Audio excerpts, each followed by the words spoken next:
भक्तिमय करुणामय ज्ञानमय तथा ममतामय सेथिपाई तो आम इतिहास रे कुहा जाय छी यत्र नार्यस्तु पूज्यन्ते रमन्ते तत्र देवता अर्थात जो आड़े नारी को पूजा करा जाए से स्थान देवता को मंदिर सहित तुलन नारी सशक्तिकरण बा महिला सशक्तिकरण एक उपयुक्त पदक्षेप नारी मानक अधिकार को तांको अनुभव करेगा नारी सशक्तिकरण हेले जणे जणे जदि जणे नारी सशक्त हबो ताहले गुटे देश सशक्त गुटे मां जी की हम आगामी देशर भविष्य को गढ़ी तोली बड़ करे सी भी जणे नारी सी निज शिक्षा बल रे हम आगामी देशर भविष्य को प्रस्तुत करथाय जेपरि हमें कहिछु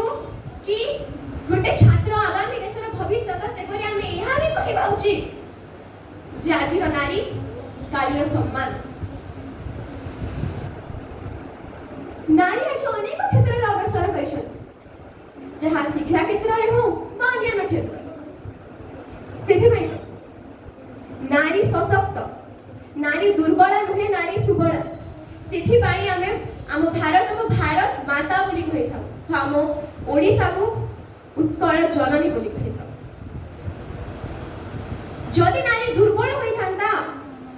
जदि नारी दुर्बल होई थांता ताले हम भारत रो प्रथम प्रधानमंत्री इंदिरा गांधी न थांते जदि नारी दुर्बल होई थांता ताले हम पाखरे महान गणितज्ञ शकुंतला देवी न थांते जदि नारी दुर्बल होई थांता ताले हम पाखरे आउ जणे महान गणितज्ञ मैत्री देवी न थांते जदि नारी दुर्बल होई थांता ताले मु आपन को समक्षरे वक्तृता प्रस्तुत करि पारि न थांती जदि नारी दुर्बल न होई थांता ताले मो वक्तृता को विचार करबा पे इसने तीन जण नारी पसंद करे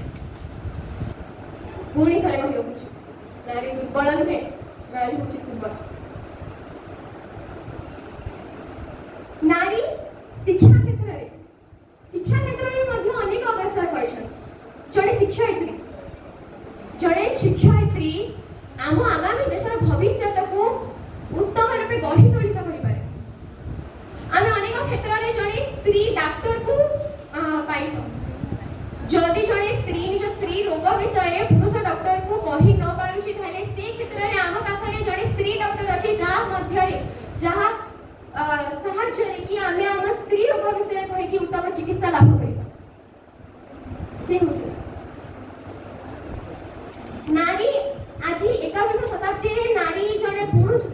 क्रीड़ा नुहे समय आसिले से 10 भुजा हाथारी दुर्गा मध्य होई पारे समय आसिले से शांत विद्यादायिनी मां सरस्वती मध्य होई पारे सेथि पई नारी सशक्तिकरण एक